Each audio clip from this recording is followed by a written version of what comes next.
Hello, everyone. Welcome to another episode of Strong Draws. My name is Brett Strong, and today I am working on the pencils for a pinup of a character called Jarhead. Um, it was a project I was attached to briefly. I was going to do the first issue of the artwork, the interiors, and the guts of the book, and what have you. But unfortunately, me and the creator didn't had a different opinion on payment schedule. So we kind of went our separate ways. I hope I wish him all the best of luck and hope that he finds somebody that's willing to work with him, um, and I hope his book takes off and everything. Situation just didn't work, mainly for me. So I walked away, but I did do this pinup um, for the I guess for promotional purposes. I'm not really sure. So this video is going to be a little bit different than my other ones. Most of the other videos up here on my channel are more sketchbook oriented. Me just kind of hit and record as I work in my sketchbook and experiment and just kind of goof around and have fun. Where this one and the subsequential next two or maybe three, I'm not really sure. The inking video is pretty long. I might break it up in two pieces. I'm still not quite sure about that. But as far as this one, kind of what I'm saying is you're going to see me working through to a final finished drawing that I would do, actually put in as a cover or as client work that I send off to whoever. So where the other ones take me, 2, 3 hours of just, again, having fun, goofing around, experimenting, and improving my skills and craft. This one's a little bit more, this is going to be more finished. So it's a much longer video, so there's going to be broken up over the next 2, maybe 3 videos. So, here we're just kind of I'm working on his shirt here. As usual, I am working in Photoshop CC for all the penciling. And the next videos we will be jumping into Manga Studio, and I am working on a Wacom Cintiq 12WX. And so here in Photoshop, I did get some new brushes for penciling, and that I'm still trying to get used to. I still haven't found one that I haven't found a pencil brush for Photoshop that I love yet. I'm still kind of experimenting, trying to figure or find some that I really like. I guess my main problem is even when I work with paper and pencil the old-fashioned way, I do use a mechanical pencil in anywhere from .3 to .03 to .7, something like that. What is it? I think it's .3 to .7. So I use different variations, but even with those pencils, you do get some line weight variation, and you can do some stuff of that nature with those mechanical pencils. And so there's just whenever you get a mechanical pencil in Photoshop, it's kind of like this. It's very dead lines and whatnot, and I don't know. I'm still trying to find one that I really love. I just haven't found one yet. But I mean, these do the trick for the purpose. So, kind of the way the process is working, I mean, it's kind of the same thing as I do with the sketches that you guys have seen. Is I take a little sketch that I did on paper, and then I scan it in, blow it up, and turn it blue, and pencil on top of it. So, kind of the same process I do with sketching in my in the sketchbook videos. Sometimes I don't do the little drawing. Sometimes seems like more often than not lately I do, because I do a lot of it while I'm at my day job. I'll sit and I don't have, especially if we're not too busy at work, I just sit and think about this stuff, and I come up with ideas, and I can sit and sketch and draw and mess around with it, and I can do 3 or 4 different layouts before I come up with something I like, and it's being productive at a place where I don't really want to, I do my job while I'm at my job and I earn my paycheck, but when there's some downtime, I do this. I can mess around and figure this stuff out. So here you see the legs in the initial sketch just in my mind just weren't really getting across the idea that I wanted. Um, they weren't showing weight and movement quite as much as I was trying to portray. And you can see, like with his left leg, we'll zoom back out and we can kind of talk about it. You guys kind of see what I'm talking about. Is I found a great way to show weight on something is to use, and some of you may know this, some of you may not, but it's something I've really been messing with lately and trying to even push a little bit more, is showing weight and weight and movement into these characters so they don't look so stiff and posed and lifeless. But kind of the way you do that is with, if you see on his left leg, it's on our right side here. The leg has 3 different angles to it and 3 points of pivot. Just like, I mean, it sounds weird because you think, yeah, you have your hip, your knee, your ankle. There's 3 points that pivot. But if you put them in there at contradicting angles, it's how you kind of show weight. Basically, here we're going to zoom out here in a little bit, and I'll show you kind of what I'm talking about. And if you have any more questions, I can kind of answer them in the comments below. But you'll see from his hip to his knee goes inward, then from his knee to his ankle goes out, and then from his ankle to his end of his toe goes back in. So you kind of get this zigzag kind of W shape, and that's a great way to show weight and bound, weight on an object. And you can really push it. I mean, like I said, I've really been messing with it and seeing how extreme I can go with it before it looks wonky. And with a big character like this, you can't do it to too much of an extreme as you could, let's say, like a Spider-Man.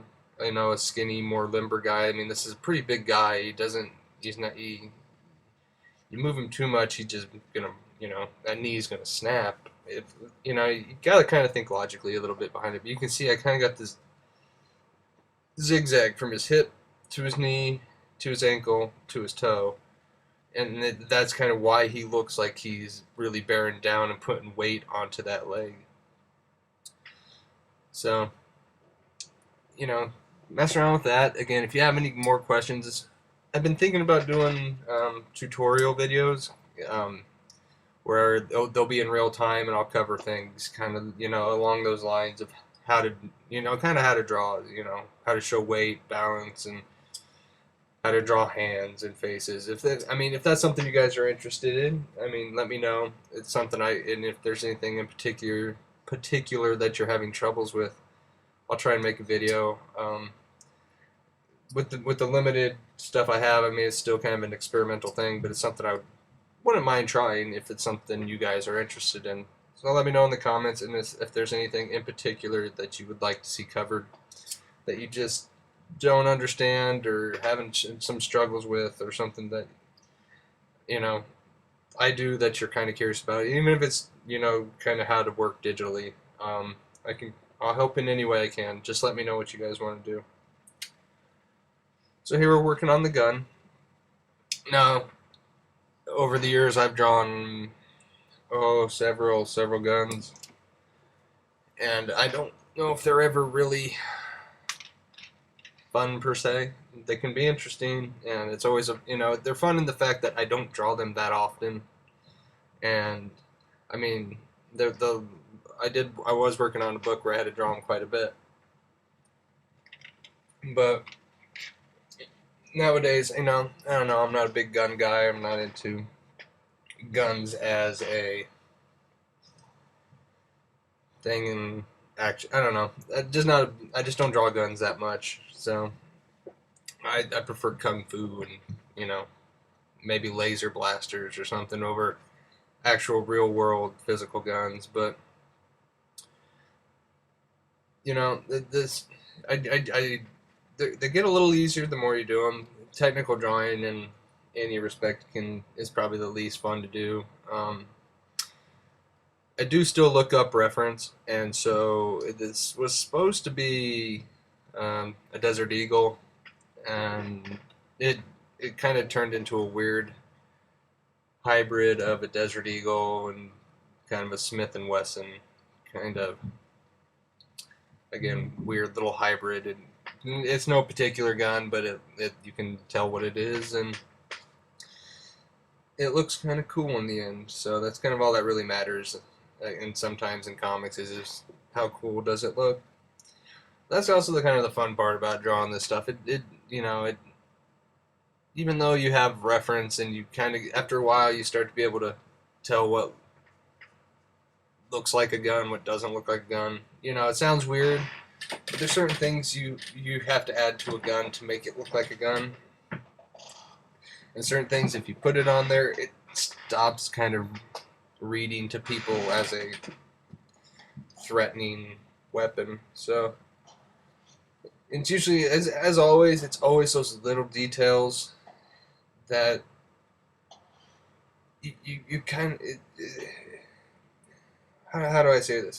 There's little details in everything in the world that we as comic book artists have to draw that you may not necessarily pay attention to, but they also at the same point really kind of sell what you're looking at.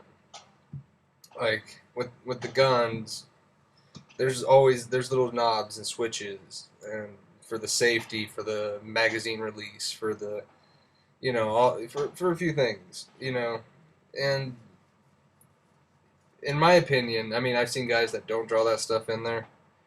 It still reads as a gun, but without those few little details, it looks like a water gun to me, rather than an actual weapon. So adding those little details really kind of, again, this is all personal preference. I think it sells it a little bit more. I don't mind if my characters look a little more cartoony. Like, obviously, you can tell there's a cartoon. I don't know. I think I keep trying to reach more towards it, too.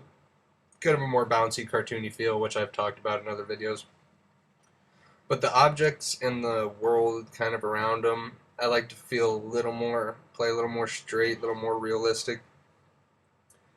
Scott McCloud really talks about this a little bit more in depth and a lot more coherently than I'm trying to kind of express here in his books, making. And I got a couple of them. I can't remember which one he talks.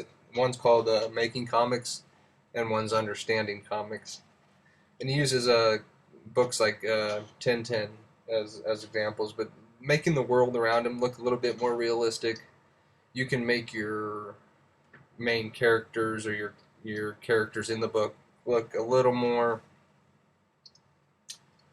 simplistic and cartoony, and it still reads as real. And actually, the way he explains it in there is the less lifelike you make your comic book characters, the more widespread appeal they have. Because you can take two dots and a curved line, as in like when you what are they called, Modicon, whatever, and that reads as a face to you. And whether you realize it or not, you see it as a human face, and you can almost project yourself into that because it is a representation that is so vague that it can be anybody. So if you draw in hyper-realism for comics, it makes it a little more, I don't know, how did he put it? It makes it a little harder to identify with the characters because they are more realistic and you can't put yourself in and identify them, because unlike the two dots and the curved line that could be anybody, you have a very specific person here. So, and I'm not saying that realistic art doesn't have a place or whatever in comics. if that's your thing, that's your thing. That's fine. But kind of after understanding it and figuring, kind of listening or reading the book and understanding what he was talking about. For me, when I do stories, I want them to reach as wide an audience as possible. I want as many people to be able to identify with them as possible. So whatever I can do to make that happen, excuse me, is the most important thing. The story itself and being able to care about these characters, and the most effective way to be able to identify with something is to see yourself in it. And if making them look a little less realistic helps people identify with them, I think that's kind of a great thing, and I think the most beneficial. But again, if you guys love, if you're out there and you love doing hyperrealism, or you like to make them look like certain people, I know there are plenty of comic book artists that use actors and actresses as models and casting.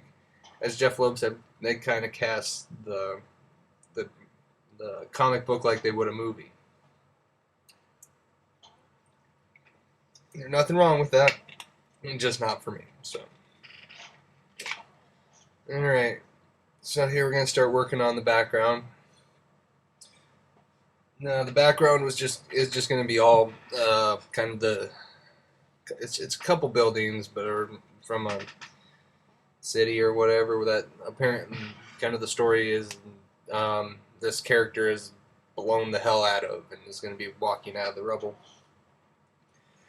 Now again, torn down buildings, it's not something I've really drawn a lot of. There's only one time in particular I can really remember ever having to do it, so this was kind of a fun little challenge for me. I mean, I draw people a lot, and I can do it pretty easily, more or less. But when I get to draw stuff like this, these buildings that are just trashed, it's kind of a fun challenge. I don't get to do it very often.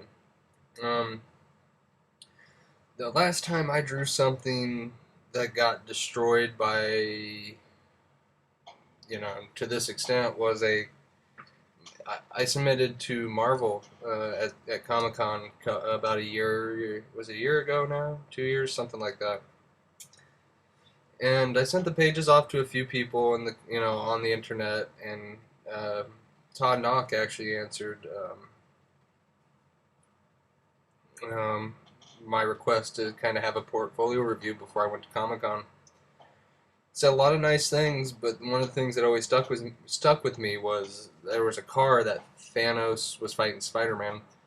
I think it was actually before Spider-Man showed up. You can go look at the pages on my Facebook page, but he throws a car through the air, cop runs in, slides and skids, grabs this little girl that's in the way, skids out of the way of the car as it lands, and in the foreground the car is smashed and just, got thrown, by Thanos. And one of the things he said is the car looks a little too nice and really tear it up. And that kind of stuck with me. So that was the fun experiment of drawing these buildings, was to really tear them up and make them not almost unrecognizable to an extent. And I used kind of keystones of how to make you realize what they are and help you identify the wreckage, and it's something I'll kind of go into in the next video with the inking, kind of how I accomplished that. But here I'm just going to roughen the background, and we're coming to the end here. You'll get a shot of the full thing as usual. So thanks for watching, guys. Be sure to go and check out my Facebook, Twitter, Deviant page. All the links will be in the description below. Here I'm just making some notes to myself, and then we're going to turn it blue and going to get a full shot of the thing. So again, guys, thank you all so much, guys and gals out there. Check me out on all their social media, and we'll see you next week. Bye.